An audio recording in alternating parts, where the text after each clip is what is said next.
One last time I'm gonna see her, and I tell her that I love her so. And I hope she knows. One last time I'm gonna kiss her, and I tell her that I miss her so. And I hope she knows. 'Cause the general called me down, and there's fighting all around. And I hope she knows. Laying there bleeding on my brother, sacrificing one another. And I hope she knows. One last time I hear our drummers, those young boys with no mothers. And I hope she knows. One last time I take my sword now in the prayer book of the Lord. And I hope she knows. 'Cause I tried the best I could to do everything I should. Be your man, take your hand, live in faith, hope, and charity.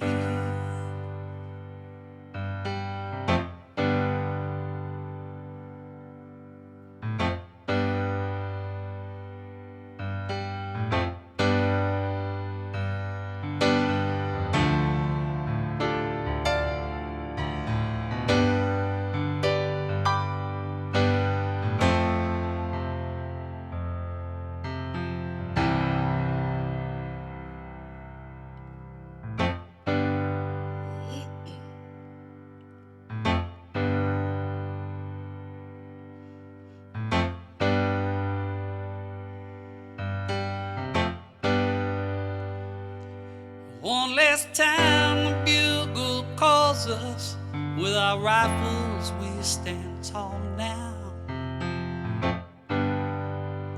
And I hope she knows.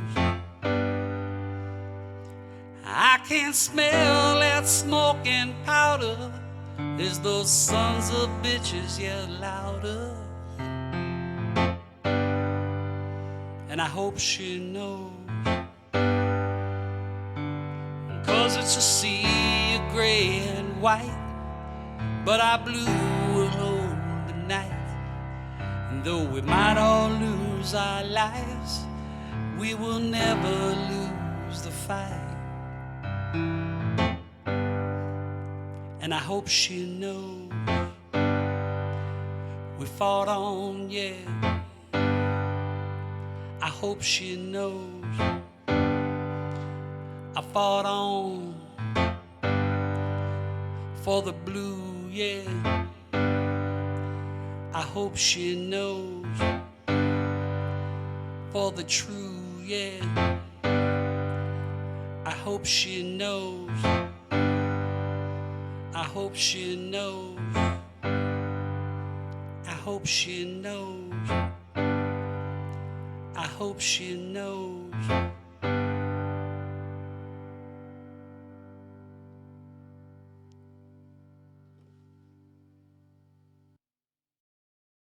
Welcome to Audio Carnage Podcast. Today we have Joe Leslie Diangelo. Thank you, Joe, so much for coming through. Thank you for having me. Sorry it took so long. Oh, well, honestly, it's not like a pandemic happened or anything. So let's first talk. Where are you originally from? Where do you call home? Where do you grow up? Grew up in Piscataway, New Jersey. Born in Plainfield, New Jersey. July 7th, 1962, Muhlenberg Hospital. Plainfield, New Jersey. Young Brothers, if you don't know, is the home of P-Funk. Okay, George Clinton. Halfway between Plainfield, really between Plainfield and Cleveland, Ohio. Taylor Hands, represent. A lot of those guys came from. But raised in Piscataway, New Jersey, and was there until I was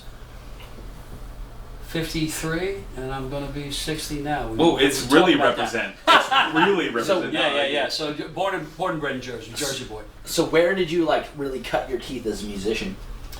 Really in New Jersey, in the clubs in the late 70s and early 80s. The Jersey scene was almost like the Sunset Strip. It was huge between South Jersey and Philadelphia, coming up through the Jersey Shore, and then up into New York City. So you had all those bands. There's only 90 miles really between New York and Philly, and Jersey lies in the middle. So you had New York musicians going to Philly, Philly musicians going to Jersey, Jersey going to New York. So you had all these musicians kind of crossing paths, and some of your best club bands became really, really big stars. One of them, Bon Jovi. Those guys that he's using came out of a band called Phantom's Opera, who were great. And then, was it Cinderella? I think, or Skid Row. I can't remember. They were Philly boys. She has some Deborah Harry from Jersey. I mean, you got so many There's people. a lot of talent. Yeah, big time. So it was a pretty hot scene at the end of the day. So I know you've been around the. Also, it seems like you have a question. Well, like the whole thing, like, oh, Texas is so fucking big, whatever, blah blah blah. Like, I can take a trip down to Austin and go get Czech kolaches and whatnot, and it's like, oh, that's a day thing. It's like, and you're talking like, oh, New York, Philly, those whatever. kind of, Oh yeah, we're right on top. You're like, I'm crossing state lines. So, Like in Texas here, we're not crossing anything, and you're like, oh, I'm going to 4 fucking states and taking a tour. That's right. So that's actually a very good segue to my question. So how long have you been in the Texas area? Going on 7 years now. Love it. I love Texas. So what's your favorite local area venue? What out of all the spots out of here? What would you say your favorite? I mean, I'm certainly digging Where the DF. dude got stabbed. Yeah. Hey, we will get to the dude getting stabbed story. Really. No, I mean, I certainly dig DFW a lot. I've been down to Austin several times. Austin reminds me, he's more singer-songwriter. Kind of reminds me of a large Asbury Park. But I kind of dug Fort Worth. Fort Worth had more of a country vibe to it. So country's all new to me. I hate. Okay, we don't play Yeah. that up there. I mean, there's guys who think they play country in Jersey. Oh no! I'm not saying that. No. Down here, there's well. That's why I said earlier. This is for real. Well, if you play country here, there's money to be made time. playing country. Without a doubt. Because if you can play at least 2 hours of covers and like an hour of like somewhat country originals with some rocky, like you can go as rocky as Garth Brooks style shit or whatever, but like you can make $500 to $1,000 a week with just a couple of gigs. I'm talking like 2 or 3 gigs where it's just like actual paying money, which unfortunately for us musicians who aren't a huge fan of that, like it's not as paying predominantly. No, I mean, but you can make that money. Growing up where I did, the only country we had was Hee Haw. Oh yeah, Roy Clark. Let's go. And we used to watch Hee Haw. that's where my mom. And I got corrected when I said Hee Haw. It says Hee Haw. Joe. So, That's where my mom got the name Jared. Yes, from. One of the fucking actors' name is that. Oh shit! But Hee Haw, we would watch the end of it just to see Buck Owens and Roy Clark play. So you really don't play. You get some bluegrass up there, and you'll get some Americana, but you don't get hardcore country. So when I got down here, really walking into a couple of bars and really hearing some real Texas country singers, I was like, wow, these motherfuckers are good, man. I was like, these fucking guys can sing. And I wanted to be part of that scene because I sing a lot of high harmonies. So I ended up going out with Brian Lynn Jones, Jeff Hobson, Chuck Ligon, Jason Horn. These guys are great singers, and they would hire me to do all the high harmonies. Like, well, get that fucking Yankee in there. He don't sound Texas, but but he can sing. And so I kind of dug it. And so that to me is still a new area. And that new song that I just put out, "Love Me Up in Texas," is a country vibe for me. So that was a big thing for me to really see that. The blues, killer blues players around here. But I play blues, up in New York, Jersey, and stuff like that. I've been down in Houston. Can't quite put my finger on where Houston's at musically. But I dig DFW, this area here. It's cool. Well, so to bring in the question, what is your favorite local venue? Put it onto a venue spot. Venue itself, well, when I did drink, and I don't drink anymore, but that was Nate's right in Addison, man. The best goddamn Cajun food around. They had some of the best blues players coming in there. Jackie Donlow on Sunday nights. He was the first friend I met in Texas. He runs the Blues Jam every Sunday night there. And then Thursday nights they have bands. So that's really my favorite joint besides the Balcony Club, which is is that East Texas, Lakewood? I've never. I'm still trying to, look, I come from so- where it's all grids, First Street, Follow-up Second Street. question. So other than your favorite local venue, what would you say your favorite local band is? Like, not the local art, somebody that you think can claim this area. As far as a cover band, Doesn't matter what. and I grew up in the era of Stevie Ray. Texas Flood, man, their thing of Stevie Ray Vaughan just fucking out of sight, man. They fucking knock it out. Tommy Katona, Yeah. and those guys, they're fucking great. As far as original acts, Jeff Hobson, real good friend of mine, great country singer. He's kind of been on hiatus a little bit, but without a doubt, man, what a killer fucking country singer. A lot of country guys. I mean, Brian Lynn Jones, he does a lot of originals. Jason Horn too. But Jeff Hobson would be my favorite artist actually down here in Texas. And Jeff doesn't play enough. God damn it, get your ass out.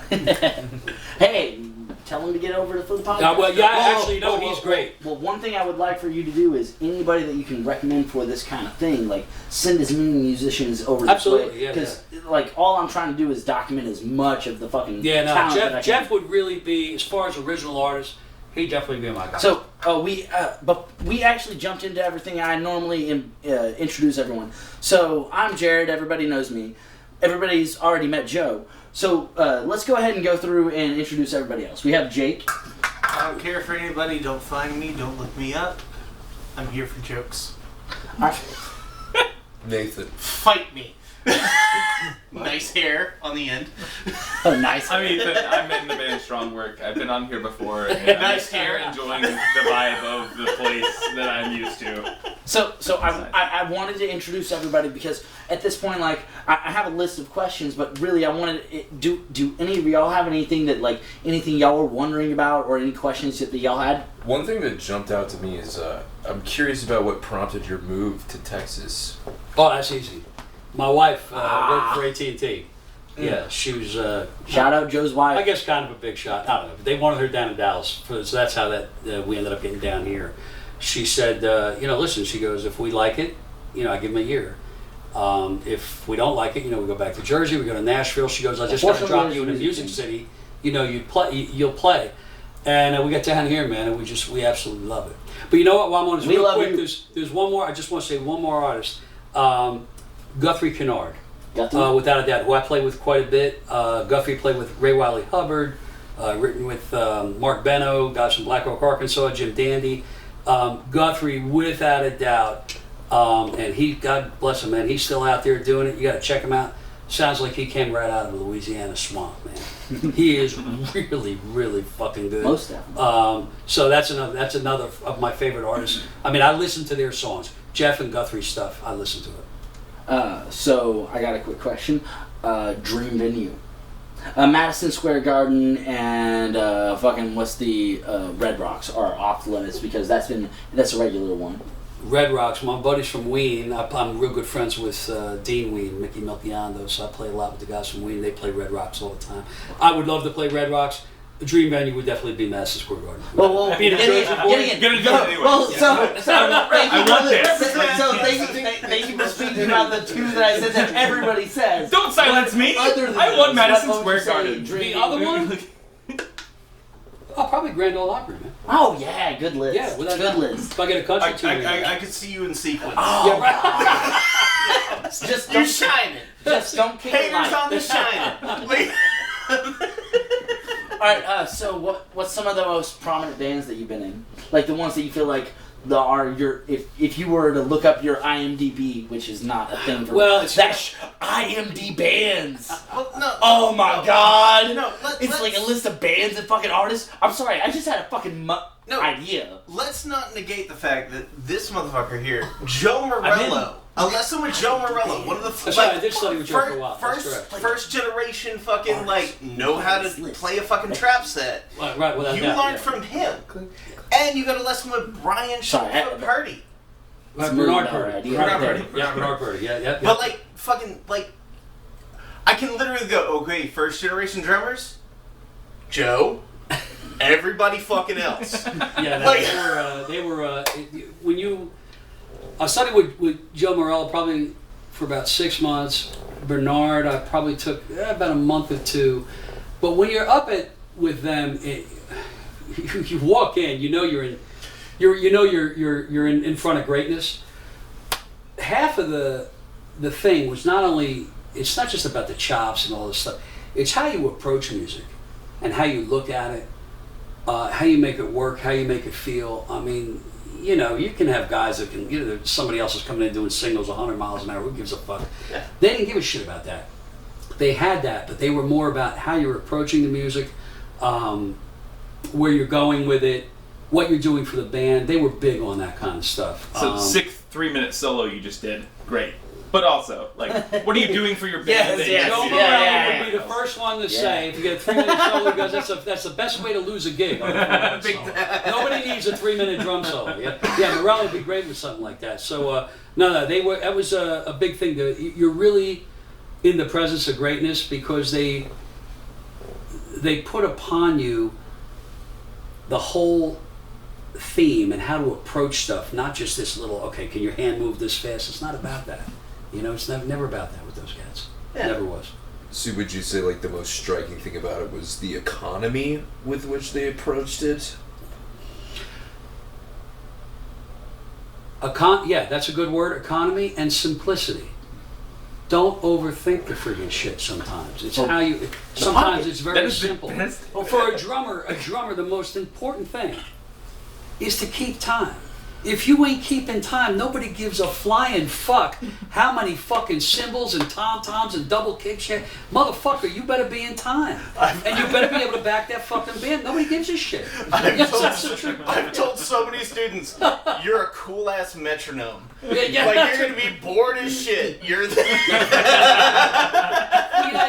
It really is. It's about keeping time. That kind of stuff is so important. Does the band sound good? Are you doing something for the band? I mean, anybody can stand out in a band. You can say, okay, this guy's a real virtuoso and watch this guy do this. That's cool. Don't get me wrong. There's a place for that. And I admire that virtuosity. That's really cool. And I'm sure you'll communicate it. What's that? I'm sure you'll communicate it. Oh yeah, it's a person like, this is your time to fucking do your thing. And the rest of the time is the stuff we know. That, you know. That's why. Thank you, my brother. It's the environment that you create at the show too.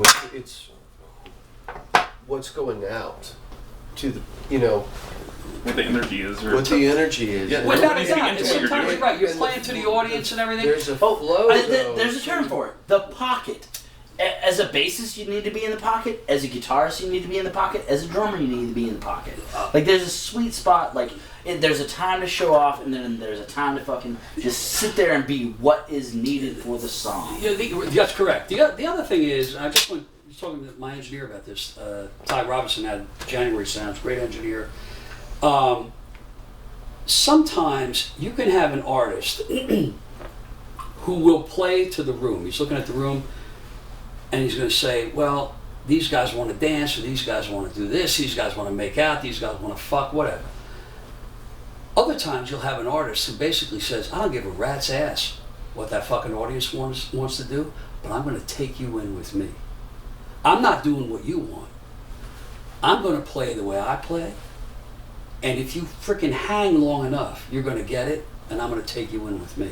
So it's all how you approach it sometimes. That's probably where I'm going with my stuff. I like that way. Yeah. I like that way. Well, it's simpler that way. I have to kind of do what I want. Because if I play some of that shit that I just did tonight, they're going to be, you got any dance songs? No, I ain't got no fucking dance songs. Go to the other club down the street. You know? that depends on the crowd. Like, you could play your shit in Pascal's, and it would be a perfect environment for it. People would be pulling their phones out and trying to get the best ambient video they could, because that room is what you're playing to the room. You're not just playing to the band. You're playing to sometimes it depends on what you're in. Sometimes that's necessary. If you're playing in a cover band, but also you're trying to make money, you got to play in the room sometimes. Well, but whenever it comes to writing, you are writing for yourself. You're writing to make shit that you like. So I think that's a good way of thinking about it. I really do. Bringing I'll people tell you into what, your man, realm. I saw some of that sometimes up at the bitter end in New York City. I used to play up there quite a bit on Bleecker Street. And No, how's they had so many different artists and stuff. And I seen, I can't remember her name, that friggin' girl, doing some really kind of whacked out avant-garde shit on a piano, right? And the place was packed, and she starts playing, she's got a band with her, and it's kind of strange, a little avant-garde, and people are fucking leaving. But some people are staying, right? She does another song, some other people leave, some other people come in. But a fourth or fifth song, she had everybody right here. It's just The like, people just that fucking were there were have in. some patience. The- The fuck you in such a rush for? Well, you have another fucking drink and listen to the song. So in that What are you case, worried about, anyone right? who doesn't have the patience is the people Right. that are going to be sticking to the same. It's also like listen to 30 seconds of anybody. Stuff. Like you don't have a taste for that. Right. But This is that whole like, I'm gonna take this wine, this whiskey, this whatever, swish it around for a bit. It's like, Taste it for a second. Yeah. okay, now that's fine.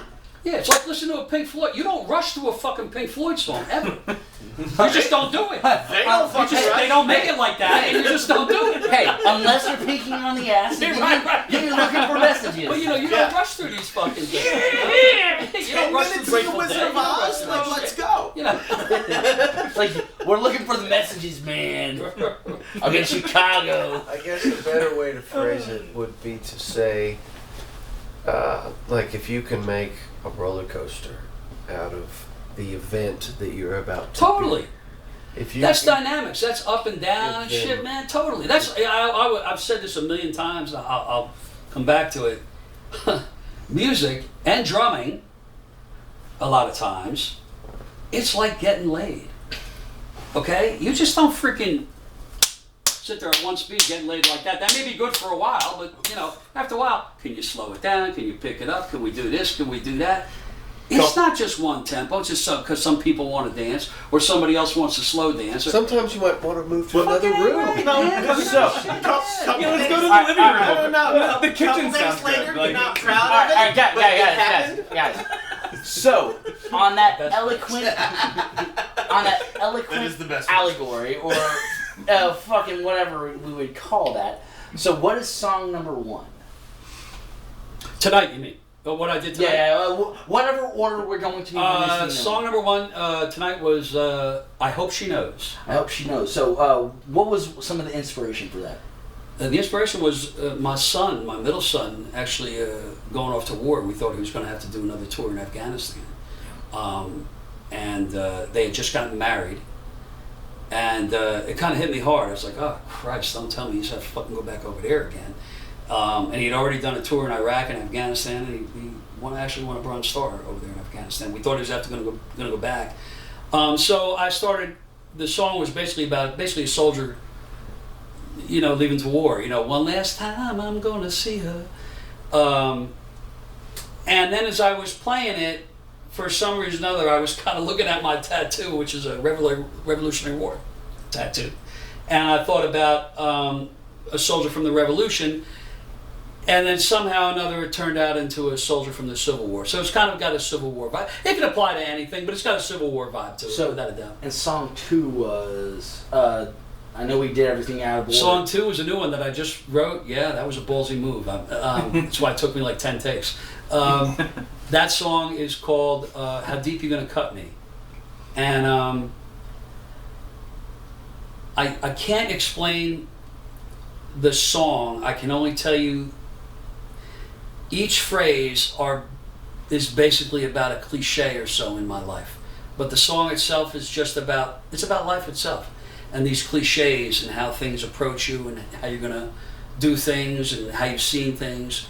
But it just kind of came to my head. Yeah, I really don't have a good answer on that one. I apologize. Could be right or wrong. That's fine. The never-ending loop. That alarm that you I heard was... can't break it down. Yeah. I'm a music theorist. Fucking, I'll accept that shit. That's okay. Because the alarm you just heard was our timer for our segment. So the first song was song number one. Hope She Knows. So we have heard "I Hope She Knows" or "Hope She Knows." I apologize. And I then hope we she are heard we are about to go into "How Deep Are You Gonna Cut Me?" How deep you gonna cut me? How deep you gonna cut me? Or is there an R in there? How deep you gonna cut me? There's Or how an deep apostrophe, don't an know. apostrophe takes place of. No, it's how deep you gonna cut me. No, Okay, so guys, we are still with Are you going to? we are still with Joe Leslie Diangelo. You're about to hear How Deep You Gonna Cut Me? Guys, we will be right back. Join Stay us with for the Bob's Burgers. How deep you gonna chutney?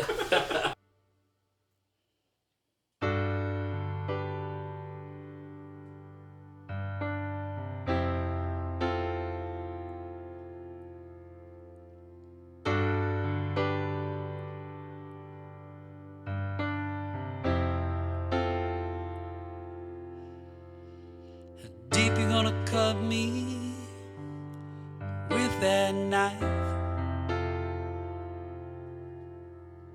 You gonna watch me bleed. You gonna take my life. Even the most poisonous snake has a little sake for the lives he takes. Even the most poisonous snake has a little sake for the lives he takes. Never give a damn about burning bridges. Just build new ones with brand new wishes. Death always gives the sweetest kisses. Death always gives the sweetest kisses. Never said I was tough, I just acted real rough. If I come off a little gruff, you know I don't mean that stuff. I had all the talent, never had no love. I had all the talent, never had no love.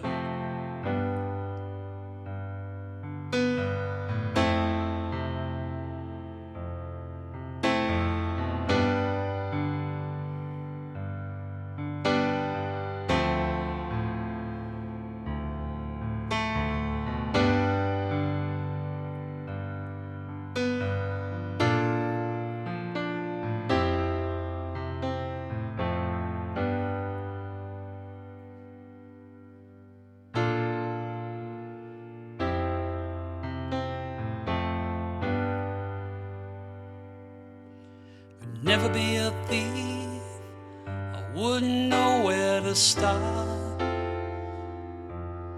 The only thing I ever stole was some young girl's hearts.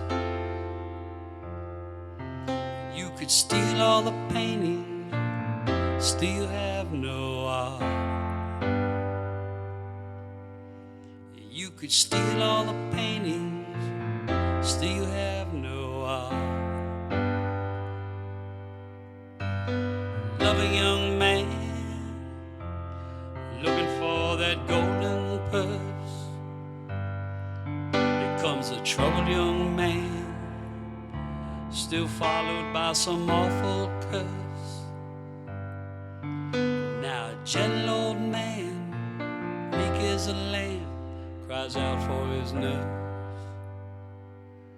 The decorated brave man lies like a slaughtered lamb in the back of a hearse.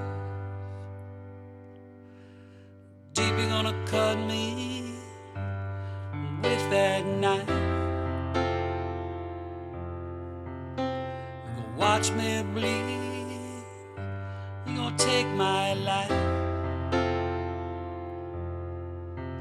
Even the most poisonous snake has a little sake on the lives he takes. Even the most poisonous snake has a little sake on the lives he takes. Still the most poisonous snake has pity's sake on the lives he takes.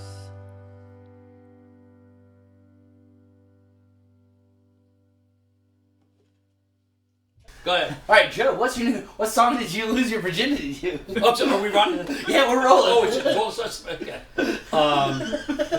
Well, that's a You good sure? question. Okay. Yeah, no, I'm dead You serious can on edit now. this. Okay. I'll tell you exactly what song it was. It was 2 songs, I'm adding that to and the list. it was a Endurance. absolutely Good man. great album. What song did you You're adding it to everyone else's lose list. Like now your everyone has to answer this. virginity? Oh my. I can Continue, tell you right please. where I can tell you right where it was. Right there. I love it. I can tell you what It was, bridge was it climax. was 2 songs. It was 2 songs off one of the absolutely greatest double albums. Frampton Live. Fucking, you just said it.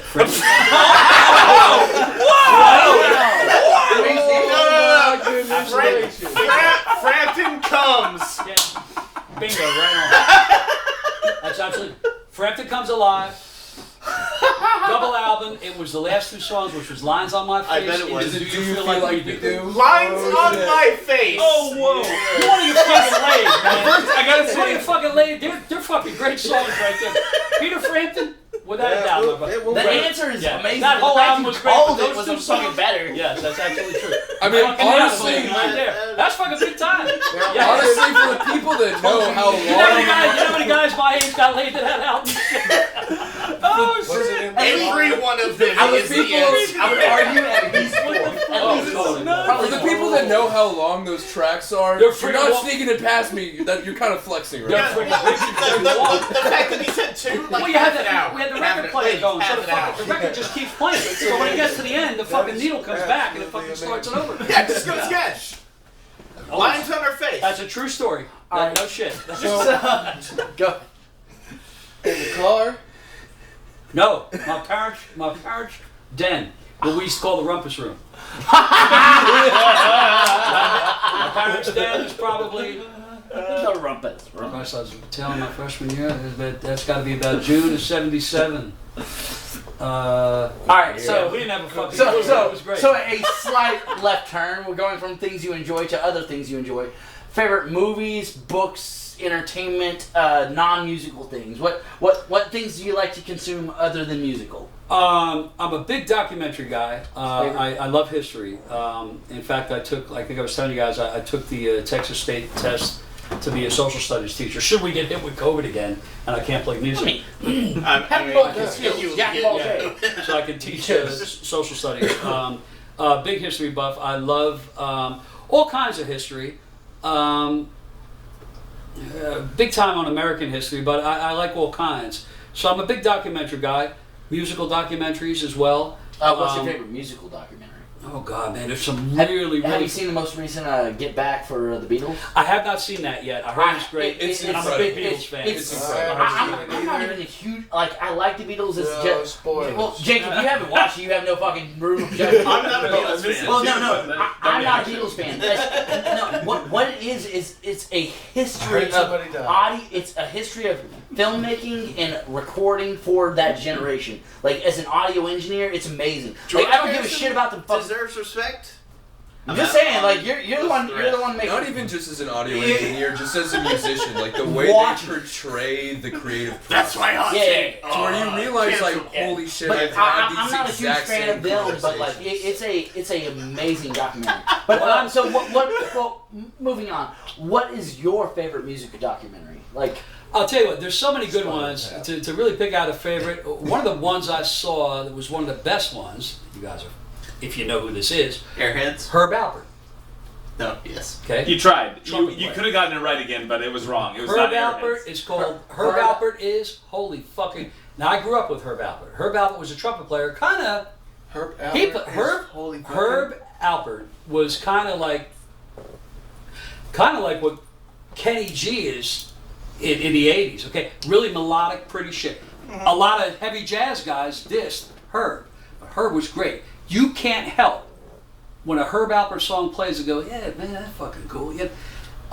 It was great. He had some of the best musicians with him. Some of those guys were from the Wrecking Crew. Really, really good documentary. Okay.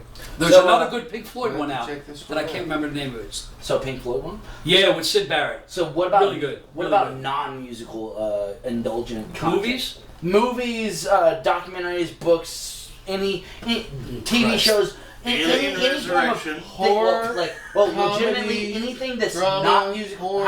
How do you scratch that non-musical itch whenever you want to consume something? That would be anything. Wow, it's just funny. I was going through that just last night.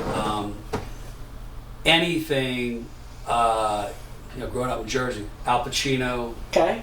Robert De Niro, Godfather, Serpico, all that kind of stuff. Taxi I Driver. happened to watch. In the middle of the night, I couldn't sleep, and I was watching. Devil's Apprentice. What the hell's the name of it? He plays a football coach. Oh, that's a Any good Given movie. Sunday. Also, that's a really good movie. Yes. That's a good one. He Any plays Given Paterno too, which is a good one too. But any that kind of stuff. I'm a big Clint Eastwood fan. Love Clint Eastwood. Oh yeah. Who the hell? He's Burt squinted Reynolds, some of that because he old had stuff. Yeah. I have a question. eye things. Do you find that non-musical artists, do you ever recognize that they influence your music in any way? Ooh, Yes. That is a good question. The answer to that is yes. and, It could be. if so, what? Like, what's some of the examples? I'm Go gonna ahead. give you a classic example right now. Okay. So on the song, "How Deep You Gonna Cut Me," second verse, I come back and I say, "Then death always gives the sweetest kisses." That came to me, but what I was thinking of was Al Pacino when he kisses his brother in Godfather 2. Okay, and he said, "I knew it was you, Fredo." You A broke kiss my like heart. that broke my heart. Okay, kiss of death. Growing up Italian, you knew the kiss of death. Okay, that's just the way it is. But That's yeah, Jersey so there you shit. go. That's a classic example right there. I mean, I That's put that sick. right in there like that, and that's exactly what I was thinking of. It kind of just came around me. I was like, yeah, death always gives. Yeah, there's Fredo and friggin' and there went. It's So amazing the inspirations you can get. From totally, just that's one of the things I love about writing your own songs is songwriters. There really is no rules. It's only, do you like it? You are if right. you're- Make if a you're- song you love. Yeah, if you're satisfied with it. I mean, everybody else can think it sucks and Yeah, stuff. I've got I mean, there more were stuff. songs I've got that I more did back up questions. in Jersey that were throwaway songs, and everybody was going crazy over them. Meanwhile, the songs that I thought were going to be really good, they were like, yeah, they're all right. All But right, you so- don't know. so- Everybody's got, it all depends. It's all up to the listener. So Yep. I got a good follow-up question. Typically, the question is, do you have any good gig stories? But the story I want to know about is, tell us about seeing somebody get stabbed. Are you sure? Oh! Yes, So, what venue was it? That was the GOAT here in I Dallas. never missed That was the GOAT. That was the GOAT here in Dallas, probably about, it's got to be about 3-4 years ago. I forget who I was playing with. It might have been, I don't know, Rob Hunt, maybe. Rob Hunt, Junior Clark, I can't remember. Stab But that thigh. friggin', we could see an altercation going on. That's one of the things about being a drummer, because you're always in the back of the band. And also, so you're if always fights face forward. start, it takes a while for them to get to you. Yeah. They're gonna get to the lead. You're the safest person on the stage! You got cymbals and tom pockets. And they'd have to fucking strike shots Well, you against also you. have You're ready to go! Fuck the guitar player for season. And I mean that. Yeah. As a drummer, it can be a real premium seat because not only do you have that, but then if you got a hot chick with a nice ass, she's dancing around in front of you, so it's all good. But I can't remember where I played. Was that the GOAT? And we could see a commotion going off to the side of the What bar. song were you playing? Oh God, I can't remember. That's fine. Probably Go a ahead. shuffle. Probably Alright, a go big ahead. ass shuffle. Jesse's girl. And everybody, the whole band is like, you can see the band's fucking out. What the fuck's going on? Something's going down there. And next thing, you can see this cat, man. They were going back. They were on stools and they were kind of shoving each other back and forth. And out of nowhere, this guy just, bam, pulls out a knife like this back. Wow, right in the fucking thigh. And you see this guy screaming and shit. Everybody else starts running and everything. And you can start to see the blood. The fucking blood is coming out all over. Meanwhile, we're the fucking band's kicking. And they call the cops and stuff. Wow, what a wild scene, man. Yeah, I never saw anybody get stabbed before. That's a true story. That's a true story. No shit. So in the band setting, do you prefer to write whenever you're writing with other artists? Do you prefer to write in the room, meaning like you're just sitting there in the room dicking around with a riff, or do you prefer to write more so in I use the term studio, but like I don't mean paid studio. Meaning like sitting there alone, compose a full thing, and then you take it to a group of people and sell it like that. Okay, that's a good question. I have just now the song that you heard the Dead and the Brothers play on. That is my first collaboration with another writer. I've never written with anybody else. All those songs are my own. I think I kind of prefer to be my own writer, but having somebody else come in brings a different ideas and it's like, wow, that's really cool. Like Takes a different direction. Guthrie Kennard, who helped me write The Dead and the Brothers, he put the bridge in there. He's got some cool lines in there. And it opened me up to not being so kind of tunnel vision. I'm like, wow, okay, this is cool. As far as writing with them, I've only done that with Guthrie. There's 2 songs. We did another one called, the song is actually called Guthrie Kennard. Well, you and can then also the other one was reference with Joe Weimer, with a song called Bravo Wake Me. So I've only done 3, and that was at long distance. Well, this- so I've never done it anywhere Well, else. this no. question could also attribute to you as a drummer, like because as we've talked about, you've been a like if you were trying to track drums with somebody, like being that's one of your primary instruments, would you rather sit there in the room and write the song together with them as a drummer figuring out? Yes. Okay. Versus having it like, here's Absolutely. the map out and here's Oh what I'm yeah, supposed no, to no. do. Yeah. I mean that's cool too. If somebody tells me what to play or how to play, that's cool. That's studio work. But if you're actually really writing a song, I did a lot of that with Bruce Wacker with his originals, and unfortunately he's not with us any longer. But a great friend of mine, studied with Tal Farlow, great guitar player, and Bruce was a great composer. And he and I would sit and he'd say, Joey, do this or that. I'll never forget him one time. It was a song we did called Romeo Really, which is a great song. Goddamn, we ought to publish it. Anyway, he said to me, you know Manic Depression by Hendrix? And I'm like, yeah. He goes, well, do me a favor, play it slow like a ballad. I'm like, dude, what the fuck are you talking about? Manic Depression slow? Boom, dun, dun, dun, dun, dun, dun, dun, dun, really slow. And he started to put these pretty chords over it. It almost sounded like a 3/4 version of Lines on My Face by Peter Frampton, right? And he would tell me what to play, and if I wasn't doing it right, I said, no, try this or that. And it was really cool. It depends on the artist sometimes, somebody you're working with. You know, I worked really well with Bruce like that. Some other people, I'm like, you know what, I don't get what you fucking want me to do. It's communication between totally 2 right. artists. Yeah. Can you actually get the message across? And sometimes it's okay to actually back out of a song, not to have fear to do that, to say, you know what, you need another drummer on this. Well, I'm yeah, sorry, because I'm not getting this. If you can't find the pocket, you got let somebody else. Just not do the my pocket. thing, right, And yeah. that's okay. That's the nice part about music is because it's all about collaboration. There's Without so a doubt, many man. You know, sometimes things work good, sometimes they don't. What was the first instrument you played? Oh, go ahead. First sorry. instrument? We'll follow that up. Go ahead. I've taken songs and been like, hey, call the drummer out and been like, hey, I think you'd be pretty sweet for this. Come on in and try a part out. And I'm like, cool, thanks. I'll edit it and send it back to you. And then I'll call another drummer, be like, hey, I've got this really cool song I think you'd be sweet on. And he's like, cool, come on in. We knock out a part. Hey, got I do another this one. with guitar players all the fucking time. Well, All the time. and that's how you find that sweet Yes, spot. right, because I have to try guys out. 'Cause it's And all I about gotta- options. And I got to pay the sons of bitches, right? Okay, because sometimes I'll call them, I'll give it to them, then I bring them in the studio. But I may not necessarily use their work, but I'm like sure that I pay them because they listen to the song. If they in fact worked on it.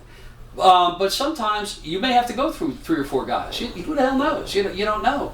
Sometimes it may be you're looking for that guitarist, and after a while you're saying, you know what? Well, maybe it should be a fucking B3 solo, not a guitar solo. Who knows? Well, know? yeah, you might bring somebody in who's flip digging flop. around. Sometimes Yeah, it's yeah. like, well, you don't really know until you try it. You don't, right. You know, And then- It might be a horn that you didn't even realize. Yeah, right. That's why you call Matt Cochran.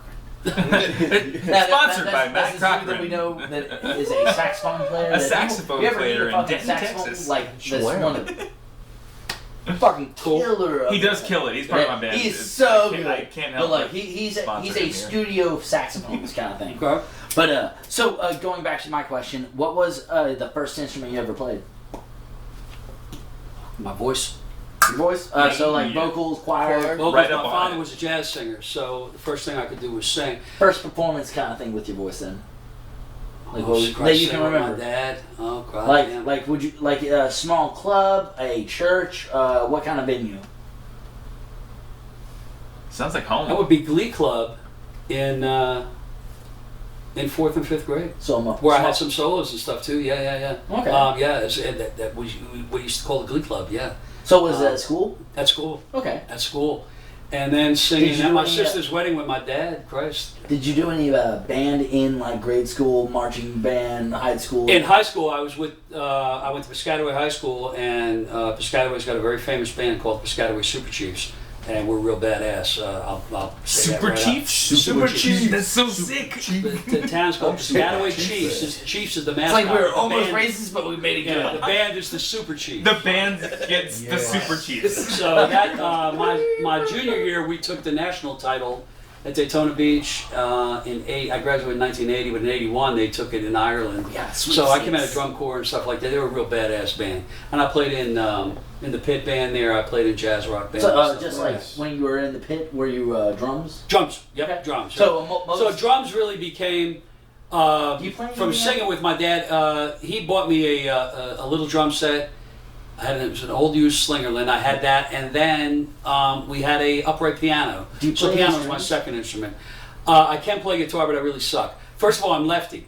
Oh, and that makes it where it's like Right. you. But you I have to can't just commit pick up a guitar $800 and just fucking buy go a out. guitar. So I play drums right-handed because my dad had his Well, own drums band. is something that you can like. I They would never argue you can thought switch about out. it. They never thought about that, Like- so they just threw me on a fucking righty kid. That'd be not weird thinking I if was You lefty. just, you just right? figured out Yeah. how But when to... I play guitar, I think play I this could way. play on a left-handed So kit, you know, though. my they bought me everything was secondhand with my mom and dad.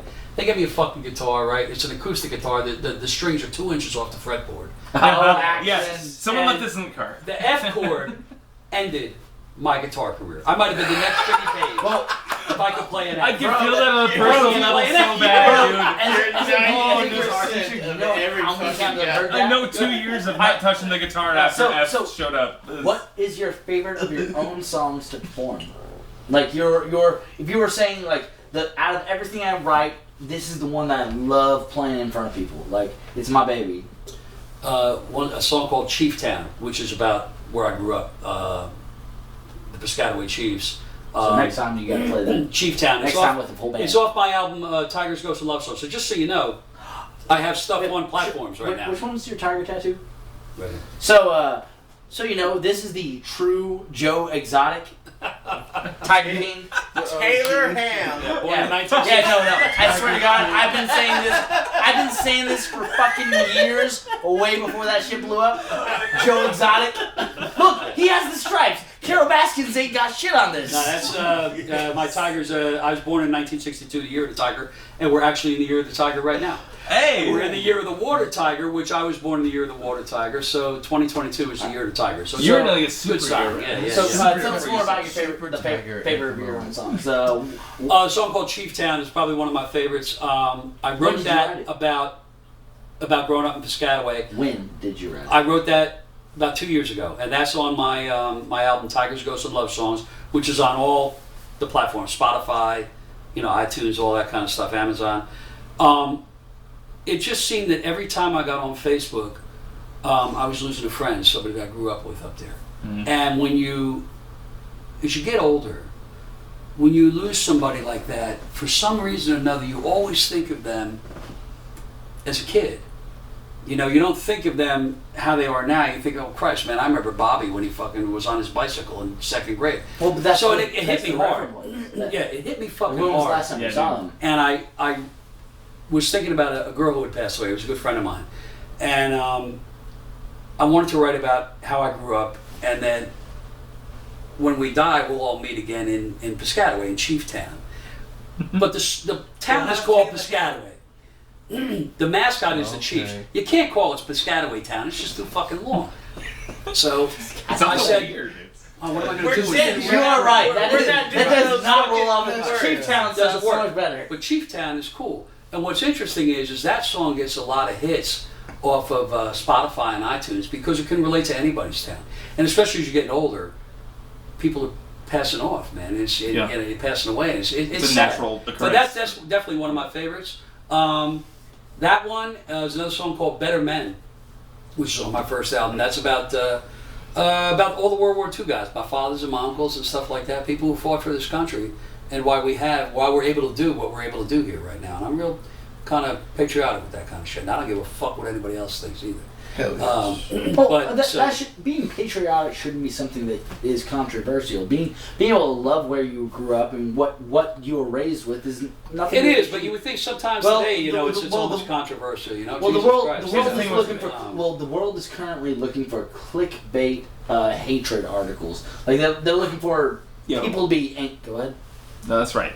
Like no, pretty much that's what I'm going. It's trying to like make people angry about shit. Like being patriotic is fine. Like I love the fucking place I grew up in. Yeah. While I might not agree with everything that goes on, like fucking I love my hometown. I love my place. Like I love like DFW is my slice of fucking heaven. And if I fucking die, this is gonna be the fucking thing that I think about. Yeah. Like it's the piece of land that I call home. And that's even if someone from California comes over here and tells you to hate it, I would fucking love your DFW. No, I'm going to tell them bring their avocado toast because that shit's delicious. Like, and again, I'm like I said, guys, I'm come from a totally different generation. It's a different world now. But regardless, that's one of my favorite, Better Men, and I dig this fucking new one here that. How Deep You're Gonna Cut Me? That I'm really not sure what it's about, but I kind of dig it. Song 3 is Monster. Monster. So a little bit of background on that. That's straight up. That's about fucking addiction to alcoholism. Really bad, really really bad. Any kind of addiction. The monster in general turns out to be yourself. It's not the fucking who you become. Yeah. It's not the alcohol. You could say if this was a bottle of scotch, it's the disease in the bottle. If I don't drink out of that, I can't get sick. You may be sick in your mind somewhat, but generally if you don't drink out of it. So it's really about that. The monster becomes you. It's yourself. But it's always tugging at you. Always. It never lets you go. How old is that song? Monster is about a year and a half. That's going to be. I was supposed to be on the new album, Jive Asses and Gin Whores. So that's the one you're working on. Yeah, that should be out probably by Jive Asses and Gin Whores. That's such a good name. That's so good. There's a song called Jive Asses and Gin Whores. It's a great song. That's what I see in the clubs all the time. Oh yeah, Jive Asses and Gin Whores. That's what I fucking see all the time. All right. So you are motherfuckers. Alright, so you are about to hear Monster by Joe Leslie Diangelo. We'll be right back. Keep that door locked tight. The monster, he's out tonight. And don't turn on the light. He's moving near. He's silently watching you through the windows and the curtains too. He even hides in the chimney flue. He knows your every fear. You talk too much, too loud, you let him hear. See the statues of the holy saints. They want to help you reach the pearly gates, but they're living in a welfare state, crying tears. You start to realize that the saints won't do, and they ain't really gonna fight for you. And it seems that they're scared too. The monster sharpening his spear. You thought it was in front, but he attacked the rear. You thought it was in front, but he attacked the rear.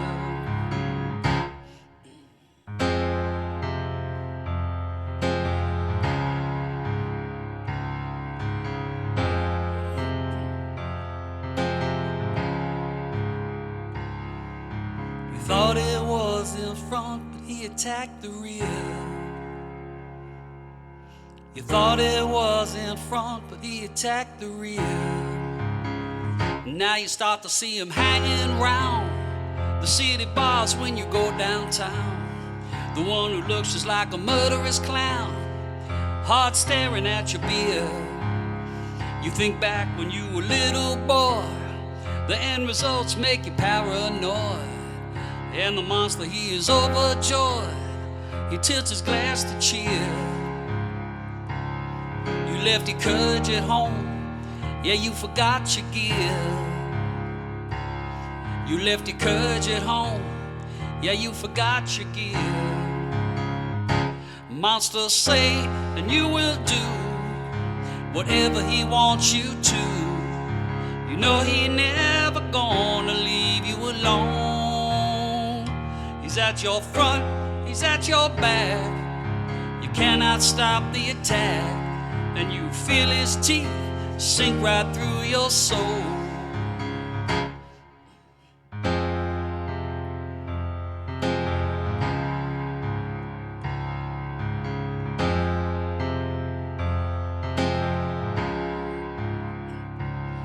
You left your courage at home, and you forgot your gear.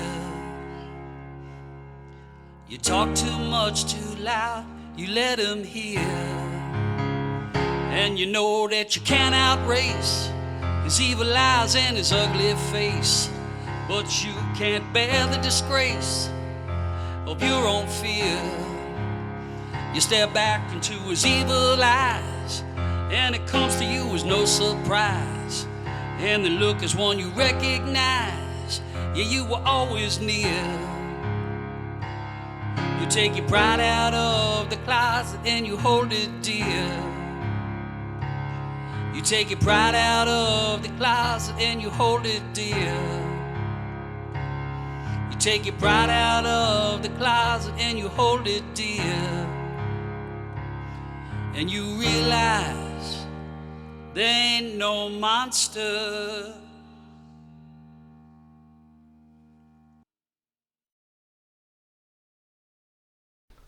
Welcome back to Audio Carnage Podcast. You just heard Monster. Thank you, Jake. And also, what would you say that your most influential musician, big scale musicians are for you as a drummer? And then we'll also do a separate level for keyboard vocal stuff, because you're clearly a songwriter, but you're also a drummer. Okay. I'm curious about your drummer aspects. That's why I asked that first. As a drummer, that would be certainly growing up listening to. Because my dad being a jazz singer, Gene Krupa, Buddy Rich, Joe Morello, so a lot of the early jazz drummers and everything. Mel, son of a bitch, I can't remember his name, from the Ventures. God, he was great too, man. He was an early influence. So as far as, and then of course, getting heavy into John Bonham from Led Zeppelin, one of my heroes. John Densmore from The Doors, fucking great drummer. A lot of these guys were crossover jazz drummers, because rock and roll was still young, so they're trying to do different things. Ian Pace from Deep Purple, Bill Ward from Black Sabbath. You listen to Sabbath's first two albums, there's a whole lot of swing, a whole lot of jazz on there. Were you drawn to Ginger Baker as well? Because Ginger, Ginger, I give Mel Taylor was from the Ventures, great drummer. Yeah, Mel Taylor. Ginger Baker, I certainly respect. He just didn't groove enough for me, but certainly he was really creative. One of the big guys doing that kind of stuff with the Power Trios with Cream, and then with Blind Faith. So he was great, but he didn't groove enough for me. So what made you gravitate towards that kind of music instead of? It's interesting you say that. Somebody else asked me that not too long ago. Going into high school in 1976, right? My father being a jazz singer, I was into all this jazz shit, right? And I'm in the marching band, I'm in the pit band and all this stuff. We're playing all this jazzy stuff. And I wanted to play jazz. And the guys that I'm hanging out with, I grew up in a very kind of blue collar / white trash neighborhood, okay, in Jersey. And the guys I'm hanging out with, they're into fucking T-Rex and Zeppelin and Lou Reed and whatever, Allman Brothers, all that. And they're like, what do you listen to that shit for? And once they found out that I could sing, it was both a blessing and a curse, because next thing you know, I'm playing in a southern rock band called Heading South. It was the first band I was ever in. We're playing all Skinner, Allman Brothers, Marshall Tucker, and I'm the lead singer because I'm singing from behind the drum set. But because none of my friends wanted to play any jazz, they're like, screw that shit, we're not playing that crap. Because it's fun so to keep doing. Right. So that's how I ended up, getting into all that other stuff, especially in middle school and high school. We really started to hit hard. You know. Any family members who played? Yeah. My dad was a jazz singer. My sister, actually, all my family members, they can all carry a tune, both my mom and my dad. My sister played accordion. She probably could have been real good at it. She got a charge out of that. So playing fucking Lady of Spain. But my niece was actually a really good singer as well. All my cousins. So yeah, it Not runs my in the family. sister, but my niece. You have a very what about musical on family. your? Go ahead. Sorry. You have a very musical family, so I know that music was probably around you a lot All the growing time. up. But is there a particular early memory that you kind of remember being like, oh shit, I'm obsessed with this, you know? That's a good. Because my father sang, I would hear him sing in the house all the time. Sometimes it was opera, okay, and I actually did some operas as well, and I hated opera growing up until I did it live. It was really cool, but always listening to swing and Sinatra and Count Basie and Duke Ellington and all that. But my sister, my older sister, was heavy into the folk scene at the time. This is like the mid '60s. She's in the Peter, Paul and Mary, the Kingston Trio, Dylan, Joan Baez, all this. So I'm getting that too. So there was always music playing. The radio was always on all the time, and then my friends were always hanging out. But exposed to so many different genres. I was gonna say music. you have opera and Yeah, folk, big which time. Yeah, it's all over the without a place. doubt, you know, and so it was all over. So and I used to get dragged to mass every Sunday. My mom's strict Irish Catholic, right? And So that's where the I tri-tones come in. hated church, but So glad you I got loved to hear the everything. choir sing. When we go to high mass, the choir was singing. I was like, wow, this sounds really good. Sometimes they're singing in Latin, I don't know what they're saying, but it sounded pretty. So there you go with the voice, you know, just whatever sounded nice. A nice melody, harmony. Yeah, You it's know. funny you said I was dragged to Big mass. time. Dragged to mass, Big but time. when the music was happening, Totally, Oh, yeah. was it about this that? is fucking. Was it gonna happen? It happened. I love I'm it. ready for a personal question. Okay. What's the Well, you already asked me when I got laid. Oh, no. When I lost my virginity, but go ahead. How big's your dick? How much does it look like a corn dog? Hey Joe, I guarantee for everybody in this circle, this is a way more personal question. Okay, go ahead. What's the worst gig you've ever played? Yeah, see the tits up? Yeah, he My didn't do corn this dog for is his smaller fucking than his me. virginity. What is the worst gig? Wow. Yeah. Man, there's there's been several of them. What's the worst? You don't have to get The listed. worst I could think of right now, it's coming off the top of my head, I stopped was a drumming gig I was 5 playing seconds up in New Hope, Pennsylvania, at a club called John and Peter's. Small little joint, but very famous, where all the guys from Ween started. Okay, if you know the band Ween, all right? So anyway, I'm in there with this bass player, and I'm part of the house band, which was all heavy guys. It was me, I think Glenn McClellan from Ween, who was a keyboard player. I think Mickey might have been playing. I don't know. I can't. But whoever dragged in this bass player, this guy was just fucking terrible, man. One dude. And it was literally, I felt like I was chained to a corpse, to a dead man. Like on fucking Devil's Island. Like, you know, like you're trying to escape. There's a movie about that. Yeah, right. The guy Hey, you're it's trying to Daniel escape with, Radcliffe. the guy you're trying to escape with, he fucking dies, and hey, you're chained, you got to drag this motherfucker. Seriously, have you not seen fucking Daniel It Radcliffe was so movie? fucking bad. What is that called? Actually, no, the keyboard Swiss player was... Army Man. Yeah, I How, think- yeah, fucking Swiss, movie. seriously, watch Swiss Army Man. I swear to fucking out. It's literally a dude dragging a corpse Well, around. that's kind of, I'm You thinking ever like seen the Patty videos on. of deer where they fight and then the antlers get hung up? Yeah, and then yeah. like another deer's dragging That's just around like, that you got to deer. play with Another somebody. deer. You got to play with somebody who sucks, okay? Yeah. And you got to drag their ass through a whole fucking gig. It's not only emotionally exhausting; it's physically fucking exhausting.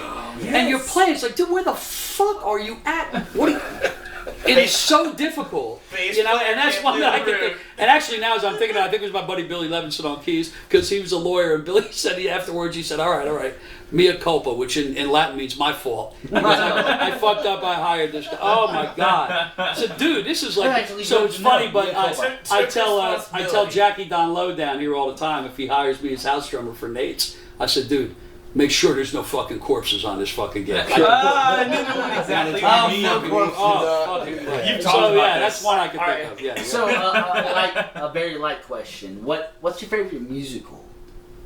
Musical? Oh, shit, man. I got brought up on that stuff, too.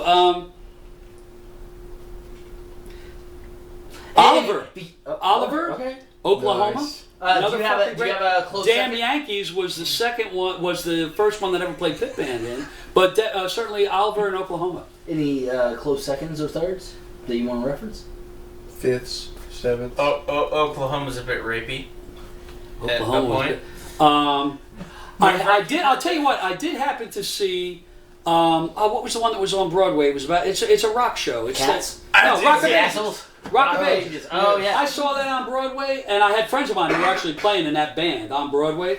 It was fucking great, man. Knocked me out. It was done. And I'm not a big fan of 80s music, but it was fucking good. It was real good. I know you said that you're a big fan of like documentaries, or even history of music documentaries. Are there any like non-fiction narrative films about music that you think are Good question. inspirational or at This least is accurate to Spinal what Tap. you've experienced? Oh yes, this is Spinal Tap. Honestly, like that's a fucking perfect example. Non-fiction. Non-fiction or fictional, you know, like Amadeus. Which is This not goes up to 11. non-fiction, but fiction. You know. There was one Wow, about that's Hank so Williams good. that I thought But was it good. only I can't remember it. 10. There was one about Hank Williams that I thought was good. I cannot remember the name of it. There are some good ones out there. There's another one called What's this- Stoned, which is about the Rolling Stones.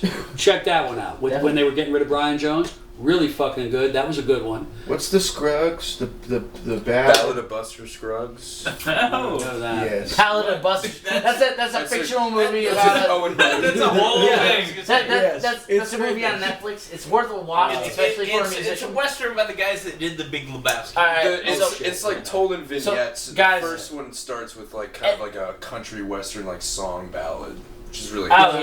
yeah, and also he's actually playing that shit. That's why I'm actually impressed. No, with that there's intro. some good ones. There's definitely some good ones out there. The movie Stoned, I thought, was done actually quite well, and you don't see that one too much. But I thought that's a good one. You Crossroads if- with Ralph Macchio. If you haven't seen it, and also if your son hasn't seen it, Haven't seen you and that your one. son should watch The Sound of Metal. Music It's is on done Amazon by Prime. Steve Vai It's about and Ry what it Cooder. is. It's Okay. about it's a fictional movie about Okay. a metal Okay. drummer who loses his hearing. Ah. It's like his story about that. But it's a crazy ass like Juilliard heavy story, musician and how he like makes his way through Decided it. to Like, save like, a... you're like- Speaking of that, as you say, loss of hearing, the other good one is the one where Gary Oldman Ludwig plays Minute. Beethoven. oh man, Immortal Beloved. I've heard of it. That's I another haven't good one. watched it. Yeah, that's a good one too.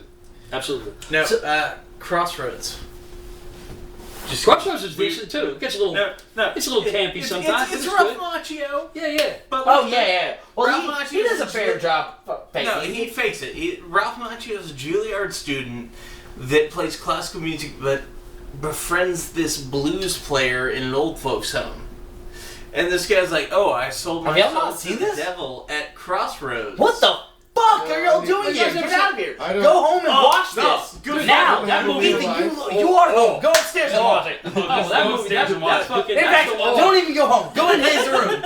Well, that blew up. At Steve Vai. movies.to. Here's the hot That's the one that topic. made Vibe famous. Here's the hot button tonight. Well, he's already Crossroads. famous. He just That one really blew him up, man. he made my household name. But they go down to the south Oh, it's such to a the good crossroads to get his soul back. We'll at least watch the fucking And duel. Ralph Macchio The fights duel. Steve Vai in a guitar battle Okay. to get this Yeah, African don't- American No. soul back. We will watch the fucking duel. But as soon I have one more question, we're calling it, and then all of us are going in there. Jake, not fuck you, not fuck you. No, Jake. As soon as we're done and call it with these fucking cameras, we're going in there, and every one of us are watching this duel. I can't believe y'all motherfuckers haven't seen this. So my final question, Not the Britney it's Spears shit. it's a two-part question. The first part question Her is not fight what the is important part legitimate. The second part is Good on her. So This is not the movie we're Alright. talking about. so favorite band. Led Zeppelin. That is the first part of it. So Led Zeppelin, fuck, marry, kill. 3 microphones. Say again. Led Zeppelin, fuck, marry, kill. What's that? Four of those. That means No. you have to. No. Before you no, answer no, this, no. I said two-part question. please. The first part question is, what's your favorite band? That's the first question. The second question is, fuck, marry, kill. Well, I'm saying there's 4 of those. Chudi, motherfuckers. Miss Maxima. No. Let's not overcomplicate this. Well, I'm saying it One started gets complicated because there's one 4 of gets them. legs out. Joe. You helped this. No. You helped this happen. Ethan. Tootie. Ethan. This is Look at the vampire second drugs to last question. So, Joe. Yeah, no, here- my here- question's perfect. Now, hold on. We are ending this. So, Would You you have have, to- you have to do No. marry, fuck, kill, and torture? Or no. something? One of them gets left out. They're lonely. No, kill Tootie. Isn't Fuck, marry, that- kill, Logan. Isn't No, it the it- most This is on the insulting thing you script. can Yes. It's do? on the script. It says. I mean, So- I agree that it So- is. Fuck, Yeah. marry, kill. You have to do it to Led Zeppelin. Meaning, what members of Led Zeppelin you gonna fuck? What member of Led Zeppelin are you gonna kill? What member of Led Zeppelin are you gonna marry? The other one gets left out. So None. No, you have to. Gun to your head. Zero. None. No. I this don't is make the these fun stuff. question. I just don't Fuck or think kill it's any right. of them. Hey, Well, I want That's to a feel great like you idea. before I got the 2 bullets to make it happen. They're old No, enough. Joe. They're all dead. Joe, fuck, marry, kill. I can't even hit. You get, but Think if you're a woman. now, if I was a woman, Fuck, marry, kill. No. Yeah, no, this is the final question. No. I have to have this answer, otherwise we're staying here all No, night. that noise was Honestly, the proper maybe it's response. controversial, but I think this is easy as fuck, fuck. marry, or kill. Yeah, Yes. fuck, marry, kill. Like, let's be honest. And leave alone. The most If I was fuckable a dude. chick, I guess it would be Robert Plant. Yeah. So you're fucking Duh. Plant or you marrying Plant? I guess both. I don't know if No, I was a chick. you have to choose member of the band. So you have Marry, to choose probably marry Paige. He's the Paige, richest. so you're marrying Paige. You're fucking Plant? Yeah. NASA. And killing? Let's go. Christ, I wouldn't kill any of them. Well, you have to kill and ignore. Honestly, Bottom's ignoring already them is dead. worse. Just go ahead and Like, kill it's him. not even fucking acknowledging them. NASA's in charge of that I'm, ass. I'm like, this is the fucking Right? weirdest question anybody's ever asked me. So, I got to means talk it's about the best the virginity thing. No, that no, was a no. lot easier. hey, Yeah, no, it's probably like something. I feel in the very- thing. It's like- I feel very strongly that So- you should have so, married yet again, John Paul Jones fuck, marry, because kill, ignore. Jimmy Page looks Yeah, like yeah, I guess it would be a John Paul fucking Jones. I guess. vampire. Wow. Getting ignored. Fucked up. Yeah. Alright, so, we are still here at Audio Carnage Podcast. You have seen Joe Weird question. Diangelo. Holy shit. That was heavy on you. I've had so many good questions for tonight. Let me have a fun Oh, one. go ahead, man. Yeah, that's fucking weird. Yeah, but yeah, a guy my age, my generation, like, what the fuck is? Oh yeah, no. Pink Fuck, marry, Flamingo. kill. I don't know this shit off the Just road. listen to him, Yeah. man. Just listen to the band. You should have chose. Yeah. You should have chose Pussycat. Holy fuck, Pussycat. Well, yeah, Well, fuck, marry, kill is that's easy. should have said Joni Mitchell or something. Holy fuck. All right, guys. Wow. Anybody got any questions before we actually get out of here? No, but No, you've been nothing but a Joe, trooper the whole time. Your shit. You've There's dealt with a the entourage. Max Martin, I believe, has written. Max Martin is the gentleman's name who has done NSYNC, Backstreet Boys, Damn, that's whatever good timing. #1 hits. He wrote "Hit Me Baby One More Time." He wrote like all Nah. this shit. He has. That song's canceled. Well, he's slightly less than a Beatles producer as far as #1 hits by a single person. Max Martin, as a pop star, I despise. Just because I don't care for the songs that he's written. But Is he I Swedish? enjoy the... yes, he is. Ow! I enjoy the person because... Those Swedes, it's like, they got the oh, market on the fucking hey, studios.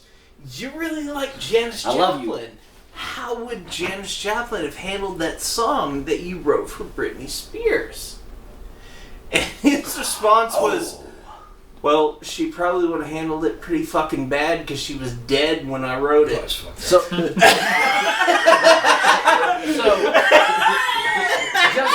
just to make it not a garbage on my own end. So, what would you say your like high school crush was musically? Like, what was your? Actually, I have a second question after that one. That's not as good as the next question. Your wife. Oh, high school crush musically? Oh, Stevie Nicks, man. Okay. Without so, a doubt. Without a doubt. What is Stevie your? Nicks from early Fleetwood Mac, yeah. So, what is your wife's favorite song of yours? Oh, a song called Flying, which I haven't done here. That's her favorite, without a doubt. Yeah. Is there Hey, that's fine. Yeah, Is there a it's best- off of Tigers, Ghosts, and Love Songs. Yeah, which is Find it on on Spotify. No, Find it on Spotify, Amazon. yep. Find it everywhere. Joe Leslie D'Angelo, Tigers, Ghosts, and Love Songs. That song's called Flying. Yeah, there's a bunch of stuff up there.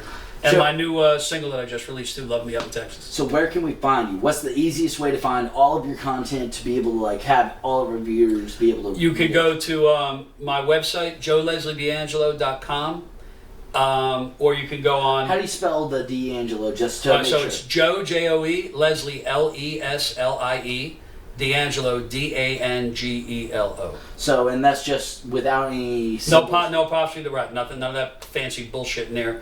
An apostrophe will fucking ruin your life. Ask Matt O'Reilly. And that, now we're gonna get to your website. So other than the website, what else can our viewers find? You can just type in my name in Google or anything like that, and it'll come up. Otherwise, look Google. I'm playing locally, just doing some cover stuff here. But I'm gonna actually start to be performing my own stuff live, probably in the spring. Whether I do that solo or whether I put a little trio or a full band together, I have to wait to see on that. But by April, I'll be out Do there. all of those. So- things. Yeah, we'll see. So Yeah, this cool. is pure self promotion. Looking What forward like other than what's your favorite songs? What's your favorite artists? What's the people that you think we should all check out before we like? Guthrie Kennard, number one. Check out Guthrie Kennard. I play with Guthrie. He's fucking great, man. He great songwriter, Message him having great you on singer. podcast. Check out GuthrieKennard.com. He's on Facebook and Instagram and all that stuff. Sounds like he come right out of swamp. It's like, Oh! I got this, all right. He's great. On top of that, Wait, we work with most of the time right now. It's a trio, so it's me, Guthrie, and Brett Reed, who was with Johnny Winter. Great guitar player, man. So we work as a trio, and I'm actually playing. With that, I play a suitcase bass drum, which is made out of suitcase, and I'm playing brushes and shakers a lot. Nice. So it's cool shit. It doesn't sound like anything else. It's fucking cool. Well, nothing So you bring Guthrie to us Kennard, else. definitely check out. Without a doubt, Jeff Hobson, locally, and then if you're not local, check out my friend Lisa Bouchel out of Philly. She just did some of the background vocals on this stuff, and of course Matt O'Ree and Aaron O'Ree. and they will be back very soon. Yeah, and Like, they'll they tell are- you how. they are on the books, and they will be back on this season. And it's if I could say they're one, actually the final. one last thing, because they'll understand it. And there's no apostrophes or anything like that on that website. Okay. Now, So fuck it's Joe your D'Angelo, website up. JoeLeslieDiangelo.com. An apostrophe will ruin your fucking life. Want to have your life ruined? Put an apostrophe in your name. You don't fucking Ask do it. somebody like Just Matt don't O'Ree. fucking do it. When Erin married Matt, she was like, Jesus Christ, now last name's I should have fucking hyphened. Oh, Yeah. fucking Christ. I really Wanna just fuck- want to see Aaron just. I should have fucking hyphened. It'll fucking ruin your life. An apostrophe. If you're gonna be born, should have hyphened. if you're gonna be born, you should choose somebody who does not have an apostrophe. All right, boys. Anybody got any questions before we call out of here? Joe, I'm you're a good. fucking legend, man. Oh, hey. Yes, You're, Thank you're, you. you're good to know, and it's great to have you Oh, around. thank you, So, Jake. Appreciate it. guys, thank you for watching, and also thank you for coming through, man. You got it, my brother. Appreciate it. Thank you. also, you got to come through with a band soon. I'll get you there. Yeah. We'll get there. All right. All right, Good night, guys. we are done. Take care.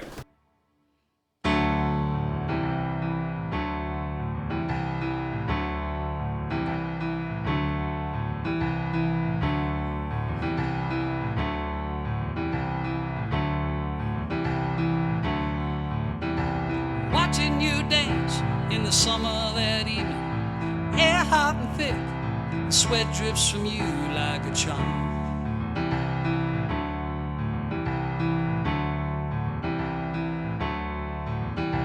The grass turns to mud from all the beer that's been spilled, while the dead and the brothers play on.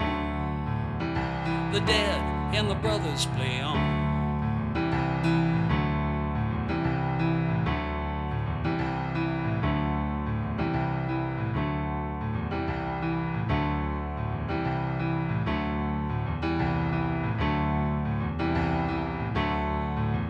Saw me looking right at you, threw your smile right upon me.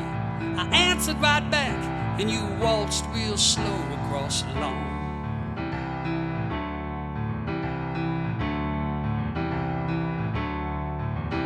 And to me it was coming, and in the darkness we're lovers, while the dead and the brothers play on. The dead and the brothers play on.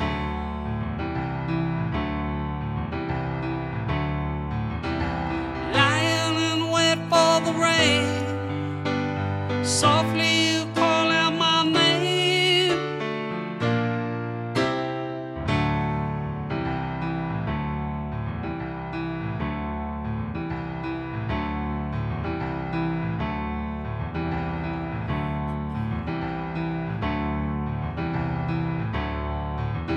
While nobody's looking in the corner of the backyard, the neighbor's dog barking, the moon don't seem to care at all.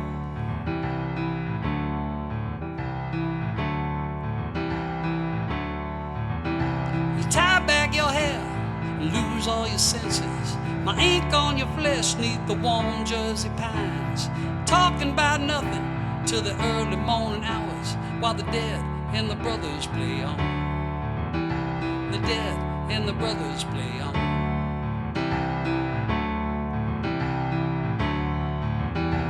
Lying in wait for the rain, softly you call out my name.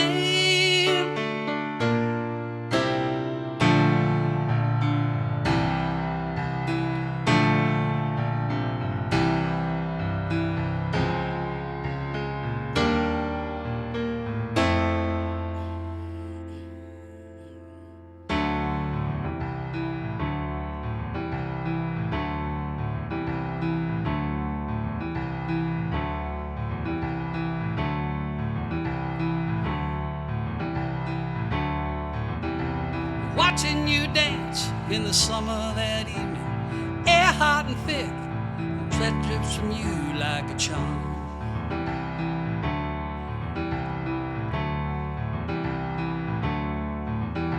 The grass turns to mud from all the beer that's been spilled, while the dead and the brothers play on. The dead and the brothers play on. The dead and the brothers play on.